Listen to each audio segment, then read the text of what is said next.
Many of you have asked how I met the love of my life, so here's the story of how we fell in love.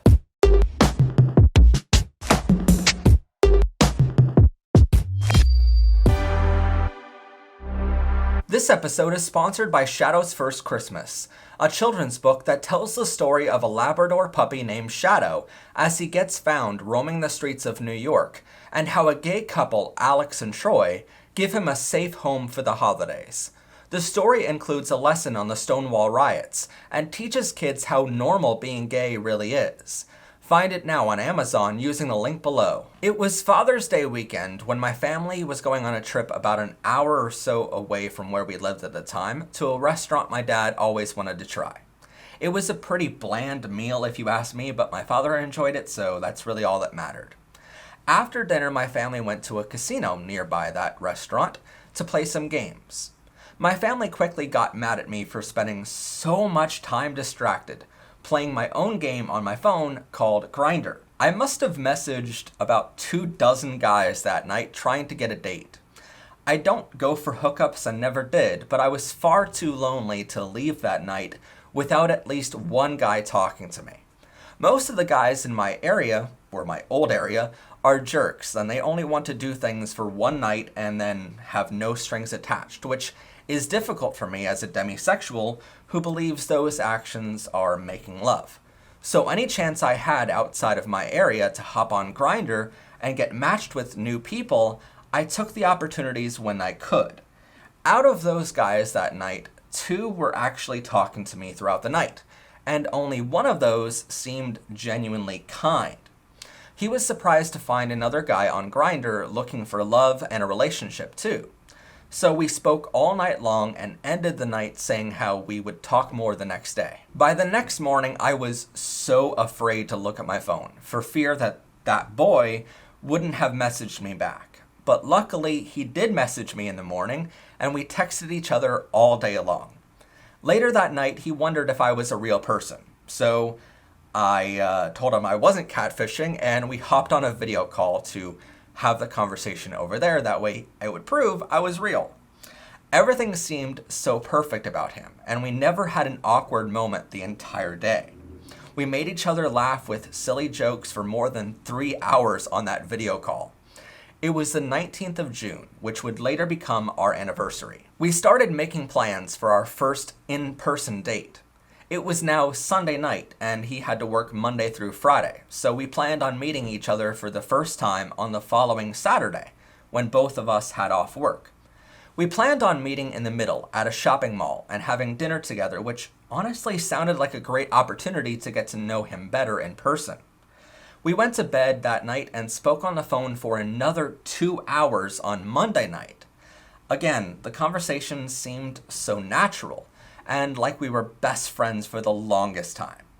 Something just felt so right about talking with him. On Tuesday at around 1 in the afternoon, he called me and asked if I was free that night for dinner. He was sent home from work early that day from not having much work to do in the office and wanted to move our first date up a few days so he can see me in person a little bit earlier. I was shocked, but honestly, I was over the moon happy. I ended up bouncing around the house trying to quickly eat a bite of food so I wouldn't seem like a slob in front of him in person at dinner. I brushed my teeth, grabbed a quick shower so I smelled halfway decent, and I got dressed. Honestly, other guys have postponed like crazy and they've canceled on me or they just didn't show up for a first date.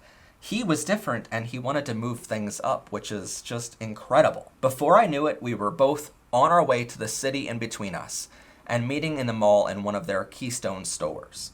When I saw him for the first time, I gave him a big hug, something I never did on a first date with anyone else, but with him, we talked so much that week so far that a hug was completely appropriate. We walked around the mall for an hour or two, chatting like every phone conversation we had so far. I would ask him questions about his life, and he would hear me happily talk about cameras or my YouTube students. But shortly after, we both got hungry, so we suggested that we go for dinner at the restaurant across the street. When we got to the restaurant, we looked around and realized we were the only ones in the building, including the employees, that were less than about 60 years old. but maybe that's because we were eating dinner at 3 in the afternoon. We sat down and had a great dinner together as we told each other more about our parents and our childhood.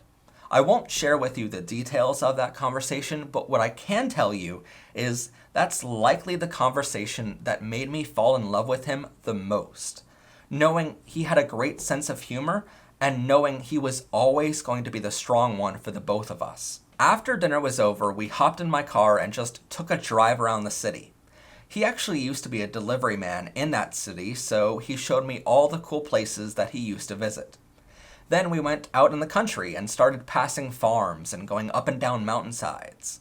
An hour after we started driving, we stopped at a stop sign in the middle of absolutely nowhere, and he made a joke that he wasn't going to murder me, which is always good to hear on a first in-person date. Then, like all good future boyfriends do, he told me how great of a time he was having so far.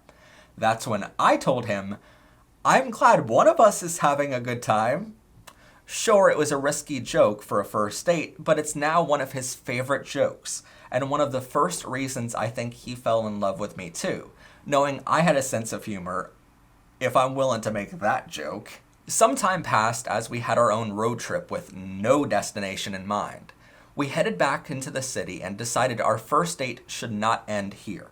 So we went to a bowling alley and just decided to play a game.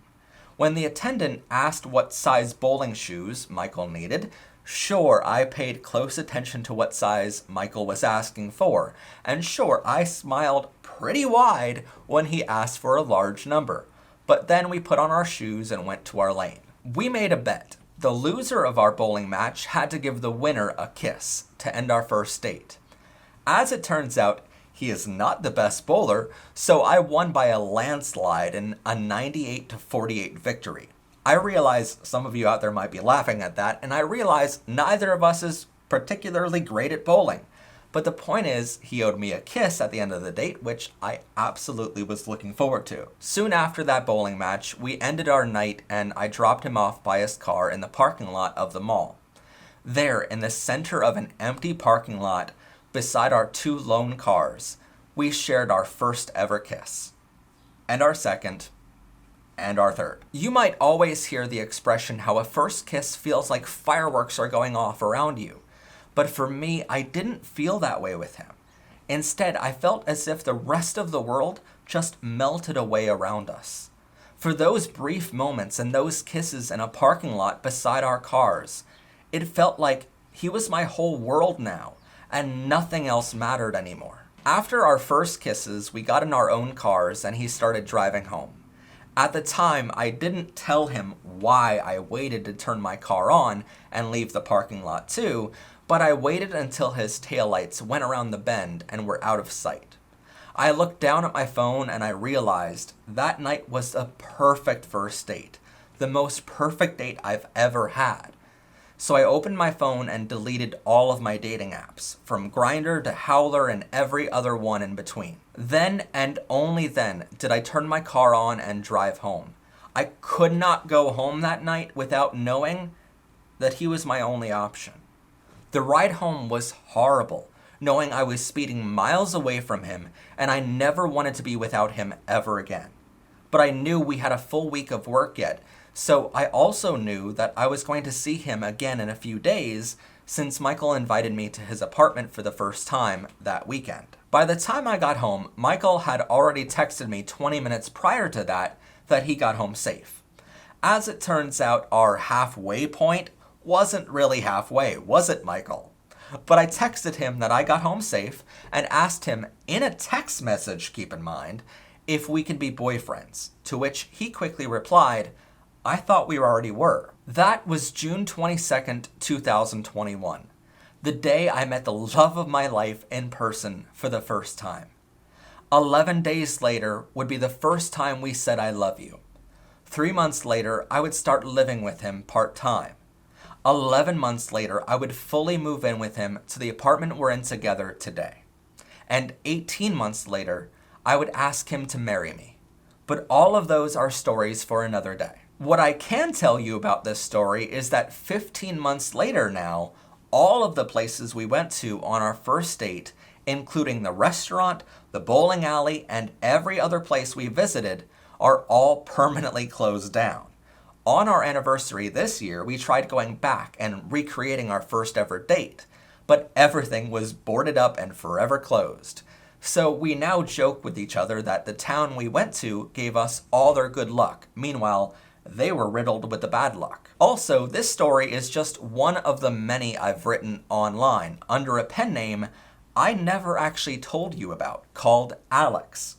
I've been writing stories for many, many years, but I think it's time that I share some of them with you now. So if you like this story and want to hear more, let us know in the comments down below. Anyway, if you want to learn more about the LGBTQ community, check out this episode right here, or subscribe for weekly episodes. And if you like what we do and want some awesome merch, go to pbrmerchstore.com. As always, I'm your host, Professor Pride. Have a gay day, everyone, and bye for now.